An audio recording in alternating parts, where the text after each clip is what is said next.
Alors là, je vais vous dire une chose, le premier qui a parlé de l'Asie et le premier qui a parlé de la vague touristique formidable dans les 20 prochaines années de l'Asie, c'est quand même moi dans mes différentes interventions.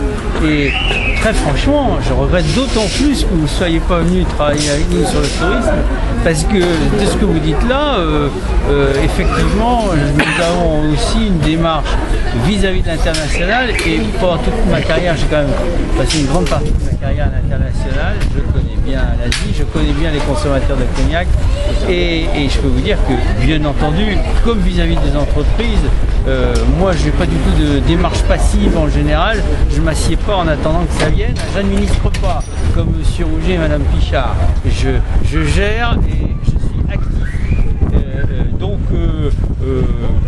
je pense, j'ai peut-être pas tout développé en détail. Non, je peux développer plus avant. Enfin, moi je ne pense pas que l'envergure touristique de Saintes peut aller vers l'Asie, pourquoi pas, mais je pense qu'elle a déjà, avant d'aller voir l'Asie, je pense que si on va voir les Anglais, déjà on sera plus dans le concret. Et si on va voir les villes autour de nous, que ce soit la capitale bordelaise qui est à 100 km, la capitale départementale qui est La Rochelle, les Rochelais, j'en ai vu tout à l'heure qui étaient ici sur le marché, j'ai dit bravo, vous venez à Saintes.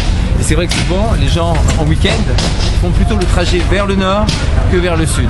Donc il y a des choses comme ça à développer. L'animation de la ville, par exemple la cavalcade Saint-Sylvestre, il y a énormément de monde sur ce que vous dites. La situation géographique de la ville, nous sommes à 100 km de La Rochelle, de Poitiers, de Bordeaux, d'Angoulême, et donc il y a effectivement un tourisme de proximité. Vous savez, il faut aborder le tourisme avec des cercles concentrés. On prend Saintes, on regarde la première couronne, la deuxième effectivement, avec des Anglais qui sont des grands consommateurs de cognac, et puis on va au-delà en se projetant sur le futur, et avec l'arrivée du TGV qui est absolument essentiel à Saintes pour en faire une ville étape. Bon, parlons maintenant si vous le voulez, puisque c'est moi qui anime et je continue ce rôle, et j'espère que nos spectateurs apprécieront mon double rôle dans cette affaire. On a parlé de tourisme, on n'a pas parlé d'économie. Oui. Alors, comment vous sentez le développement économique de Saintes? Moi, je vais vous laisser parler. Alors, comme c'est moi qui gère le débat, allez-y. Je vais me permettre de vous interrompre plutôt que de vous laisser développer tout le... Oh ben non, il est très simple. Vous savez, j'ai passé toute ma vie dans l'industrie, dans une entreprise. Les entreprises, il faut s'en occuper. Et puis, il ne faut pas rester 6 mois devant un entrepreneur pour lui donner une réponse. Quand un entrepreneur vient taper à la porte, il faut une réponse immédiate. Ça veut dire qu'il faut être hyper réactif. Vous connaissez le SIG? Le SIG, donc, oui, un peu. Mais c'est quoi si vous voulez, je pense que ça suffit pas. Il y a une démarche de compréhension des entreprises aujourd'hui qui n'est pas du tout dans la mentalité de M. Rouget et de Mme Pichard, qui administre, je dis, au lieu de gérer. Et donc, il y a des opportunités d'attirer des PME à Saintes, de rééquilibrer... mais dans le discours, mais concrètement, je veux dire, parce qu'il y a des opportunités d'attirer des entreprises. Comment vous faites pour attirer des entreprises? Il faut d'abord bâtir une offre. Il faut bâtir une offre. Il faut d'abord avoir des terrains, d'accord, à offrir. Ensuite... Non, c'est pour ça sur les terrains. Attendez, excusez-moi, je reviens parce que vous avez fait une réponse politique que vous avez... J'ai un projet très concret. Non, attendez, je m'excuse sur les terrains. Je viens de vous poser une question. Je vous ai demandé ce que c'était que le SIG. Vous m'avez dit oui, donc est-ce que vous pourriez développer ce que c'est que le SIG devant la caméra? Si vous voulez, je reviens à ce que je disais, l'offre. Il faut une offre avec des terrains, il faut bâtir à Saintes un pôle attractif. Vous ne répondez pas à la question, monsieur Machon? Si, non, je suis désolé. Alors je vais expliquer ce que c'est que le SIG. C'est un service d'information géographique que le pays de... si, non, mais je vous le dis quand même, je vais faire votre information, parce que j'ai bossé, moi, sur ce territoire depuis 10 ans au développement économique. Donc, le SIG, c'est un service d'information géographique que les acteurs économiques d'ici ont demandé, parce qu'on a perdu plusieurs fois des entreprises qui passaient à Saintes et qui ne restaient pas parce qu'il n'y avait pas d'offre de terrain. Il n'y avait pas d'offre de terrain. Et c'est heures avec le patron de la CGP. Non, mais je le connais très bien. Benoît Huget est un ami comme beaucoup de chefs d'entreprise de mon côté aussi. Non, mais je voulais dire cet argument parce qu'il ne suffit pas de de mettre en place du foncier d'entreprise. Il faut aussi qu'il y ait des outils qui soient mis au point et qui soit à cet usage. Le SIG, en fait, c'est terrible parce qu'il a été, à notre demande, mis au point par le pays de Saint-Onge-Roman et il n'est pas utilisé aujourd'hui par la communauté d'agglomération. Je ne sais pas si vous le saviez. Et cet outil non utilisé, ça fait que on en reste sur le même schéma de développement, à savoir que certaines entreprises n'ont pas connaissance du terrain. On en revient à mon point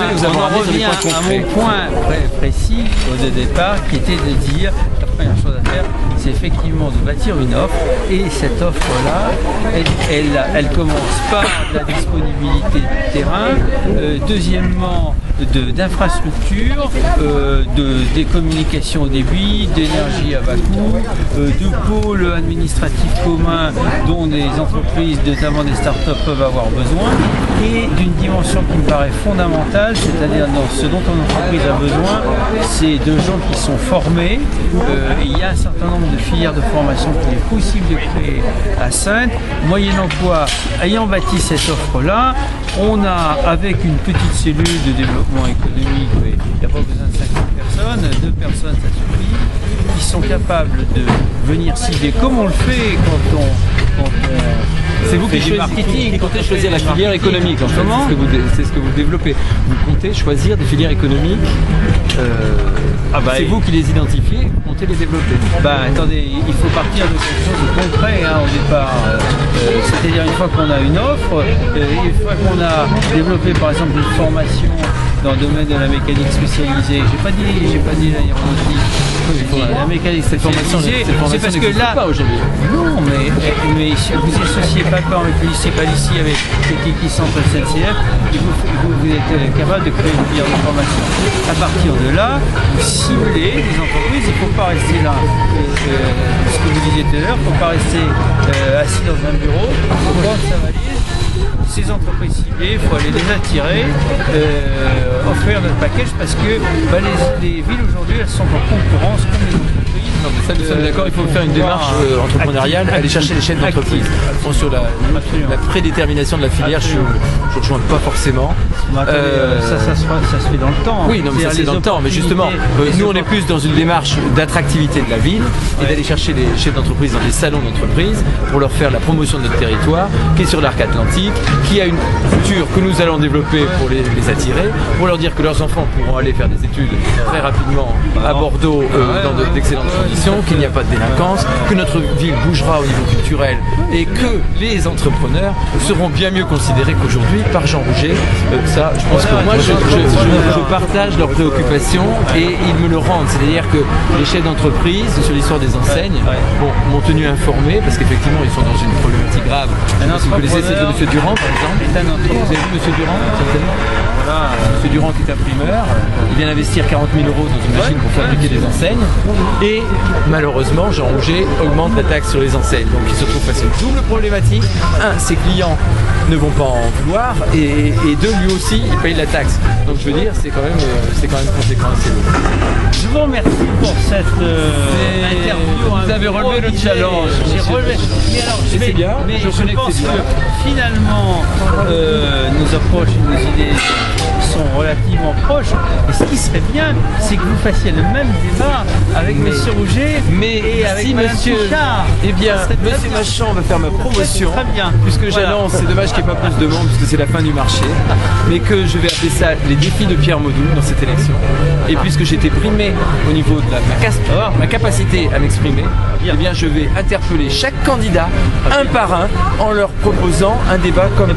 Machand le reconnaît, a accepté de le faire. On va voir si M. Rouget et Mme Pichard acceptent ce type de débat. On va le voir. Improvisé, de manière sympathique, en allant acheter nos huîtres au marché. Et sur ce coup, je pense qu'on va serrer la main. Absolument. Voilà. Et c'est bien d'avoir accepté. Bon dimanche. Voilà, bon dimanche. Nous étions le dimanche 2 mars et j'ai eu cette idée pour contrebalancer évidemment le problème par rapport à François. Et c'est l'idée de la nuit, puisque je fonctionne comme ça. Il faut que ça groove et on ne peut pas se laisser manipuler de cette façon-là quand on est un vrai démocrate. Voilà, j'espère que ce débat, il a été bien filmé, je remercie le caméraman. J'espère qu'on pourra le mettre sur grand écran. On pourra aussi le mettre sur des petites vidéos, sur les marchés. Et donc là, je fais vive la démocratie. J'affirme que demain, je serai un maire démocrate. démocrate, un maire transparent, un maire dans l'écoute, et je pense que je l'ai prouvé ce matin. Merci.